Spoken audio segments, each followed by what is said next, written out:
Good morning எல்லாருக்கும். Happy Friday. பூஜை வேலைலாம் முடிச்சிட்டிங்களா? என்னடா அது ஃப்ரிட்ஜ் மேல இருந்து கீழே வரைக்கும் காலியா இருக்கேன்னு பார்க்குறீங்களா?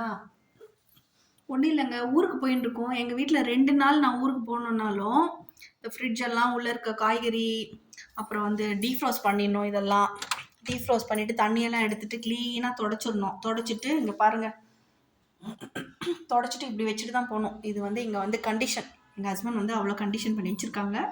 ஃபாலோ பண்ணி தானே ஆகணும். ஒன்றும் ஆகாது, இதுலேயே வந்து ஸ்டெப்லைசர் இருக்குது அட்டாச்சுன்னு சொன்னாலும் கேட்க மாட்டார். திடீர்னு பஸ்ட் ஆகிடுச்சுன்னா என்ன பண்ணுவேன், யாரும் இல்லாத டைமில் அப்படி இப்படின்னு சொல்லி பயம் காட்டுவாங்க. சரி சொல்லிட்டு எதுக்கு வம்பு சொல்லிட்டு கேட்டுட்டு போவோம். இல்லைன்னா தேவையில்லாத திட்டு வாங்குறத அவாய்ட் பண்ணோம் இல்லையா? அதனால எல்லாத்தையும் எடுத்து க்ளீனாக வந்து நம்ம எல்லாம் ரெடி பண்ணிட்டேங்க. பாருங்கள், இது வந்து பார்த்தீங்கன்னா ஐஸ் பேக். நம்மளுக்கு அடிபட்டாக்கா ஒத்தடம் கொடுக்கறதுக்காக மெடிக்கலில் எப்பயோ ஒரு டைமில் வந்து கொடுத்தாங்க.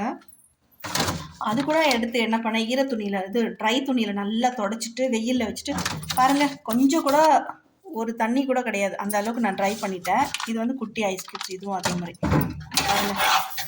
பார்த்தீங்களா, ஒரு தண்ணி இல்லை, எல்லாத்தையும் தொடச்சிட்டு க்ளீனாக தொடச்சிட்டு வச்சுருக்கேன். இப்போ ஊருக்கு போகிறப்ப ஜஸ்ட் அப்படியே க்ளோஸ் பண்ணி வச்சா போதும். இப்போ வந்து ஓப்பனில் தான் வைப்பேன், ஏன்னா கொஞ்சம் ஏர் சர்க்குலேஷன் ஆகட்டும். அப்போ தான் வந்து உள்ளே வந்து ஃப்ரிட்ஜ் வந்து ஃபங்கஸ் ஃபார்ம் ஆகாமல் இருக்கும். நம்ம வந்து வரதுக்கு எப்படியும் ஒரு 1 வீக் ஆகும். ஸோ அது வரைக்கும் நம்ம அப்படியே க்ளோஸ் பண்ணி வச்சா அந்த தண்ணி லைட்டாக ஒரு ட்ராப் இருந்தால் கூட என்னாகும், ஃபுல்லாக பிளாக் கலரில் ஃபங்கஸ் ஃபார்ம் ஆகிடும். ஸோ அதனால் வந்து நான் வந்து ஃபுல்லாக ஓப்பன்லேயே வச்சுருக்கேன். 2-3 நாளாக ஓப்பனாக தான் இருக்குது. தண்ணி எதுவுமே கிடையாது. கிளம்புறப்ப நல்லா ஒரு வாட்டி நல்லா ட்ரை கிளாத் வச்சு திருப்பியும் ஒரு வாட்டி தொடச்சிட்டு அது உள்ளே இது பண்ணிவிடுவேன், க்ளோஸ் பண்ணிவிட்டு போயிடுவேன். பார்த்தீங்களா, பாருங்கள், உள்ளே இருந்த பெப்சி கொஞ்சம் இருக்குது, எனக்கு குடிச்சிடுவேன். இது மாசாவும் ஒரு சோடாவும் இருந்துச்சு, எடுத்து மேலே வச்சுட்டேன். சரி, கூலிங் இல்லைன்னா என்ன, தாகம் வந்துச்சுன்னா தண்ணி குடிக்கிற மாதிரி குடிச்சிக்கலாம் அப்படின்னு சொல்லிட்டு. நீங்கள் கூட முடிஞ்சால் ஒரு நாள் 2 நாள்னா பரவாயில்ல.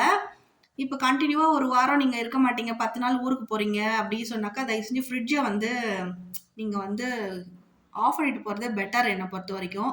அது வந்து தப்பு கிடையாது. ஏன்னா வந்து நம்ம கேள்விப்பட்டிருக்கோம், சில வீட்டில் ஃப்ரிட்ஜ் வந்து ஏதாவது ஒரு வகையில் வந்து வெடிச்சிருது வேணா ப்ளக்கு சரியில்லைனாலும் ஆகும். ஜாஸ்தி கரண்ட் வந்து ஆஃப் ஆகி வரும் இல்லையா நமக்கு. அந்த டைம்லேயும் இந்த மாதிரி இன்சிடென்ட்லாம் நடந்திருக்கு. என் ஃப்ரெண்டு வீட்லேயும் நடந்திருக்கு. ஸோ அதனால் நான் என்ன பண்ணுவேன்னா, எந்த ப்ளக் பாயிண்ட்டும் வீட்டில் வந்து ப்ளக் பாயிண்ட்டே போட்டு இருக்காதுங்க. வெளியில் போனோன்னாக்கா கேஸ் சிலிண்டரை கீழே ஆஃப் பண்ணிடணும். அது எல்லாருக்குமே தெரியும். நான் கடைக்கு போனால் கூட கேஸ் சிலிண்டர் கீழே வந்து ரெகுலேட்டர் ஆஃப் பண்ணிட்டு தான் போவேன். சில வீட்டில் என்ன பண்ணுவாங்கன்னா, நைட்டு தூங்குற டைமில் மட்டும்தான் வந்து ரெகுலேட்டர் ஆஃப் பண்ணுவாங்க. ஆனால் நான் வந்து ஒவ்வொரு வாட்டியும் ஒரு என்ன சொல்கிறது, ஒரு கடைக்கு போகிறோம் 2 ஹவர் நம்ம இருக்க மாட்டோம் வீட்டிலனா, அப்போது ரெகுலேட்டர் ஆஃப் பண்ணிவிடுவேன். எனக்கு அது ஒரு என்ன சொல்கிறது, ஒரு சேஃபாக இருக்க மாதிரி ஒரு ஃபீலிங்கு. அதே மாதிரி வந்து கீசர், சுவிட்ச் போர்டு எல்லாம் செக் பண்ணிட்டு தான் நான் ஊருக்கு போவேன். எதுவுமே இருக்காது, ப்ளக்கில் எதுவுமே ப்ளக் போட்டே இருக்காது, எல்லாத்தையும் உருவி விட்டுடுவேன், எடுத்து விட்டுட்டு கீழே வச்சுட்டு போயிடுவேன் அந்த மாதிரி. ஸோ அது வந்து நல்ல பழக்கம் தான் அது.